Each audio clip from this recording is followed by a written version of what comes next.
வேதம் சொல்லுகிறது. யாத்திராகம புஸ்தகம் 31ஆம் அதிகாரம் 14ஆம் வசனம் படிங்க. ஆண்டவருடைய சத்தத்திற்கு செவி கொடு. ஆகையால்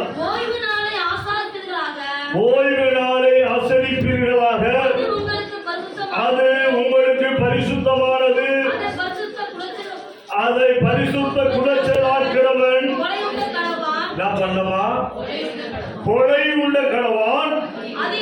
அதிலே வேலை செய்கிற எந்த ஆத்துமாவும் தன் ஜனத்தின் நடுவில் இல்லாதபடிக்கு அறுப்புண்டு போகும். சரிமா?